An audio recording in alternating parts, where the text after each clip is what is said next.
So I don't think it's too outlandish to suggest that the hype surrounding the release of the third installment of the Sonic the Hedgehog trilogy was well deserved. After the first two films revelled in success, many people, myself included, were eager to get our hands on this final installment of this trilogy, especially knowing that this badass was about to be front and centre. Today we're looking at Sonic the Hedgehog 3, taking a look at what works and what doesn't, if anything, giving my thoughts on how this thing wraps up a trilogy and how it opens up the door for more going forward. However, as well as this, I wanted to take my time with one aspect in particular, that being Shadow the Hedgehog, who is my favourite character in this franchise. I had a ton of expectations going into this movie, as well as a deep-seated worry that my hesitancy towards Keanu Reeves would leave me feeling less than fulfilled with what I'd ultimately get. Shadow is a character shrouded in mystery and conflict, and comes with this edge that contrasts sharply with Sonic's attitude.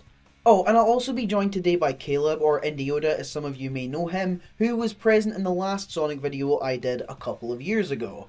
I'm still not totally sure who turned up the exposure in that video. I mean, I look like a criminal caught in a headlight, but whatever. It felt fitting asking Caleb to return, and I am happy to say I happily agreed to.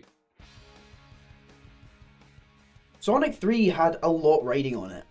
The first two films had set up a pretty solid foundation with a steady mix of action, humour and heart, and naturally that built expectations that the third movie was going to be just like that, but better. And to its credit, I think it is. I wasn't entirely sure whether I preferred it to the second film on my first watch, but after seeing it again I can comfortably admit that this one is my favourite of the trilogy. This thing is just too damn cool, and I'm so glad that most places I look I see praise for this thing, because it deserves the hell out of it. Visually, this thing rocks. It's easily the best looking film of the trilogy, seemingly working out all of the little kinks that needed to be ironed out from the previous films.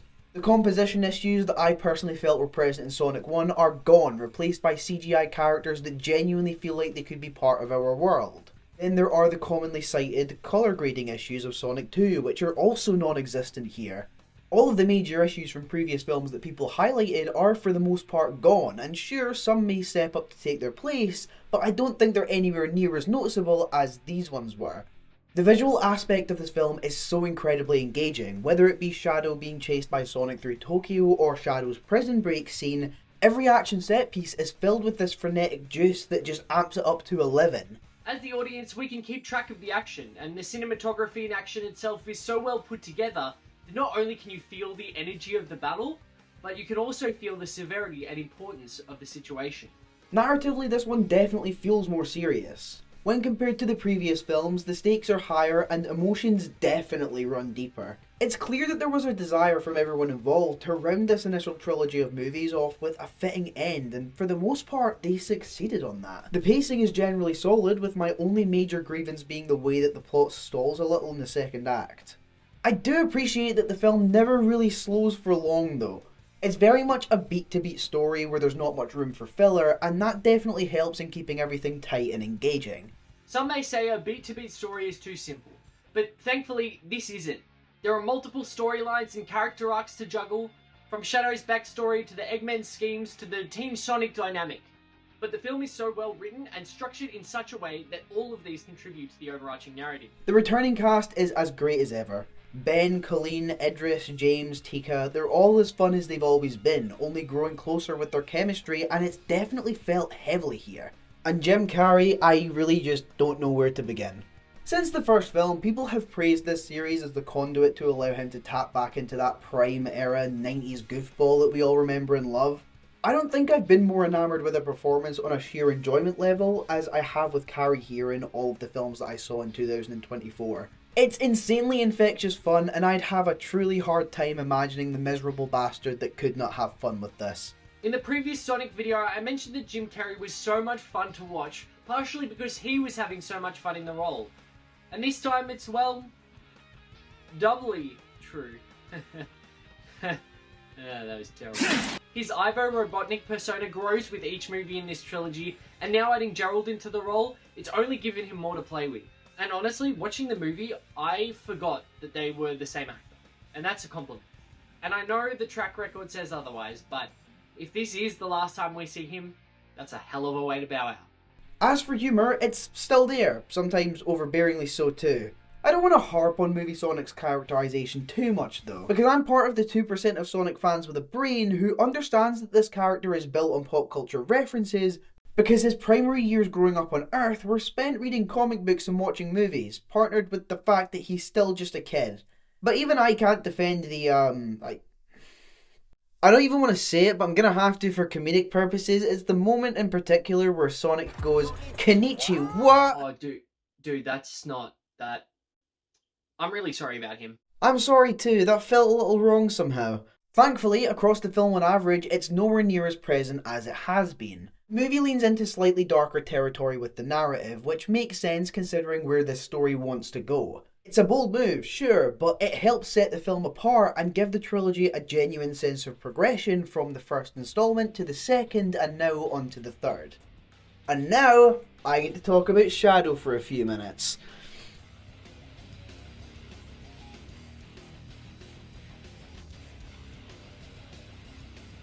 From the second that they showed him in the post-credit scene of Sonic 2, I've been excitedly tapping my foot while looking at the camera that films my every move, actively waiting for the moment I'd see him on the big screen in all of his glory, and this scene did not disappoint.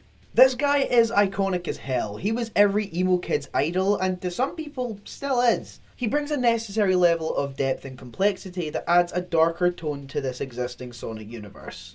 The movie wastes no time establishing the power he holds. That prison break opening is intense, setting him up as a real force to be reckoned with from minute one. There's a definite shift in tone whenever Shadow is on screen too. And honestly, that's what this movie needed to do to truly differentiate him from Sonic. The backstory is also actually pretty faithful too. They do change minor things, like they don't have Maria being shot point blank this time around, which I'm pretty sure there is probably a subsection of the Sonic fandom who considers this disrespectful to the source material. I like the change, it makes it feel like more of a tragedy in my eyes, and it's adapted in a way that makes it feel more cinematic. We get glimpses of his origins as the film flows, including the lingering pain of the past that he is holding on to. It does a great job of hinting at his motivations, but at the same time it never once delves too deep and gives us too much at once. As someone who had very little knowledge of Shadow's backstory going into this film, the way they portrayed it in the movie carried a lot of weight. It was tragic, it hurt, and as Jordan said, it feels cinematic. It was deep enough that you could feel the pain, without it being too gory or overdramatic or traumatizing. I watched this movie in a theatre where there were people of all ages. And going into it, I was concerned for two things. One, that it was either not going to hurt because it was made to be more accessible to a younger audience, or that it was going to hurt too much and it was going to traumatize the generation that they were trying to cater to. But thankfully, it struck a perfect middle ground. What I think really stands out is how they juxtapose Shadow's darker edge with Sonic's bouncy nature. It's a real contrast that adds layers to the dynamic that they have, and we're definitely going to talk about that in just a little bit. From the first shot, Shadow commands attention, and whether you're a long-time fan or a newcomer, it's clear very quickly that he's not a one-dimensional antagonist. There's definitely more to his story, and it's well executed and leaves a lot that can be done in future installments or Shadow-focused spin-offs. I know you're hurting, but don't let that change who you are inside. I've spent 50 years reliving what they did to her. This is who I am inside. His journey in the film is one of vengeance, self-discovery, and ultimately redemption, as well as being a complete badass. Shadow's initial purpose is revenge. He wants to avenge the past, and it's a driving force of his side of the story. As it all unfolds, his interactions with Sonic and others challenge his perceptions and his motivations. He eventually begins to question the path he's on and the true wishes of Maria, with the result of that internal conflict being peaked in the third act. Shadow confronts the plan to destroy Earth, set in motion by Gerald Robotnik, and faced with the reality of mass destruction, he eventually sees the truth under a ceiling of stars, similar to the night we watch him spend with Maria. As soon as I saw this scene, I knew what was coming. But that didn't make me appreciate it any less. And I have to say, the light shines even though the star is gone. It may have just drawn a tear. Utilising the power of the Chaos Emerald, Shadow ascends into his super form, looking insanely cool too. I'm not ashamed to admit that a little childish grin might have appeared when I saw this shit happen. While not intentional because it almost definitely doesn't match up with lore, the white fur seen in Shadow's superform almost could be a representative of his redemption and his purification, having seen the light and now reflecting that in his appearance. I'm aware that I'm almost definitely reaching with that point, I just think it's a neat little thing that I wanted to bring up. The transformation into Super Shadow comes with his decision to forsake vengeance and embrace a protective role, even if it is out of regret. In a selfless moment that he likely hopes Maria would be proud of, he works with Sonic to end Gerald's plan, signifying the shift in his character, from someone seeking the downfall of humanity to someone actively safeguarding it. The heart of this performance has to be acknowledged as Keanu Reeves. Being completely honest, I was worried when it was announced that he would be voicing him because I'm not necessarily his biggest fan. I think a lot of his recent work always leaves me wanting a lot more, and with that, I think it was acceptable to go into this with hesitance, but I'm also mature enough to admit that I couldn't have been more wrong. His vocal performance perfectly conveys that internal struggle and eventual clarity that defines the journey, making his redemption more believable and impactful. He elevates this character to a degree that I'm not sure we would have got with some of the other fan casts that were being thrown around. While there are some voice performances that are fantastic, there are others that I just can't help but think of the actors in the recording booths. I especially love the footage of Idris Elba recording as Knuckles with the giant gloves on. That's hilarious. With Shadow, however, not once did I think of Keanu in the studio. I was sold on his performance from the start, and that never wavered. I was only drawn in more and more. I also really love the dynamic between Sonic and Shadow in this movie. I think it is easily the defining factor of this movie. It's not the usual hero-villain clash because there is a lot of nuance here, which admittedly feels a little weird to say about a Sonic movie, but it's true. There's an interplay of contrasting personalities and ideologies that drive the emotional core of this film. From the first time that the two meet, it's clear that they're two sides of the same coin. Sonic's carefree nature is sharply contrasted by Shadow's mission-focused attitude. This then serves as the catalyst for their eventual growth. We consistently see Sonic trying to break through Shadow's hardened shell, often with the usual humour and relentless positivity.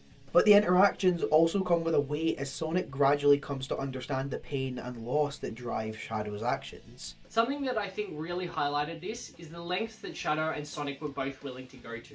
Shadow was willing to sacrifice the world to avenge his friend.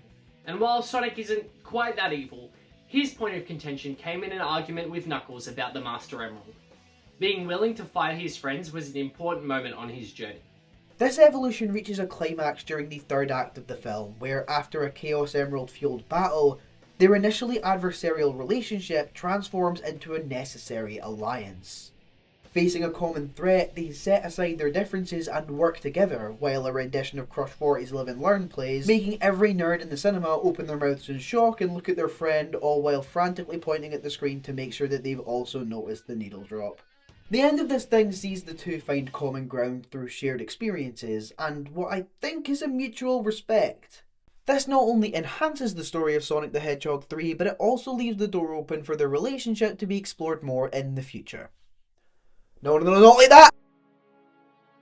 Plus, above all else, their relationship gives us this one scene on the moon. Like, look at this thing. Narratively, visually, it's all beautiful. The light shines, even though the star is gone. Shadow may not be the main character of Sonic the Hedgehog 3, but he's a cornerstone of the film's emotional narrative.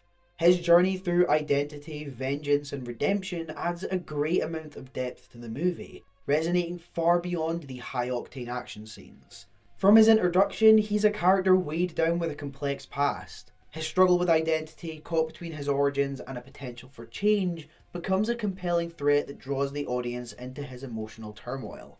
This exploration of identity isn't just specific to Shadow either, because it mirrors those broader themes of the film where several characters are grappling with who they are versus who they want to become. It may be revenge that begins Shadow's story, but it's compassion and love for a friend that ends it. The contrast in these notes enriches the story, showcasing a spectrum of emotions that the film navigates with ease. The heart of Sonic 3 is redemption. Shadow's path to that point is highlighted by his choices, and his eventual alliance with Sonic offers a conclusive message about the power of change.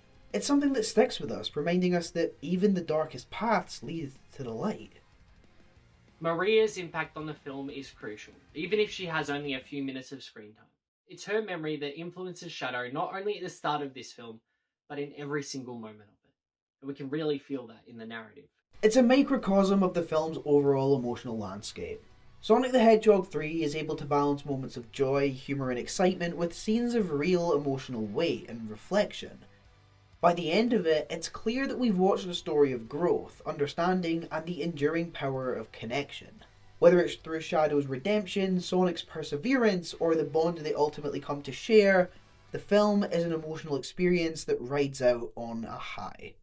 As the credits roll on Sonic the Hedgehog 3, it closes the door on what has ultimately been a fantastic trilogy of video game adaptations. As a general audience member, these movies have been so entertaining, a heck of a lot of fun to watch, and more of an emotional journey than I was expecting. But that's something that works in its favour. The way the writing, acting, and everything else pulls together to make me feel for these characters that I previously had no connection to, that's impressive and a real credit to the team behind these movies. It's genuinely so impressive and fulfilling for me as a fan of this franchise to see how these films have grown from a controversial beginning to a beloved series that resonates with everyone. The dedication from a studio to improve that initial design, improving with each installment and crafting a narrative that respects its characters has paid off in spades. Sonic the Hedgehog 3 not only wraps up this beautiful chapter, but the post-credit scene also leaves it more than open to new adventures and more new adaptations. Now, I want to turn the metaphorical microphone to you. What did you think of Shadow in this film? Did the movie as a whole meet your expectations? I want to know all of that. Drop a comment below and let's talk about it. If you enjoyed the video, don't forget to like and subscribe and all that good stuff. And I'm going to pass you over to Caleb real quick so you can figure out where to find him. So real quick, Caleb, I will let you address all the media 13ears. Once again, a massive thank you for appearing. It would not have been the same video without you. Thanks once again to John for having me on. You can find me at Indioda on YouTube, Twitter, Instagram and TikTok. Be sure to subscribe to Media 13 for all that good content. Alright, that has been everything from me and Caleb, so until next week, I've been Media 13 and I'll see you then.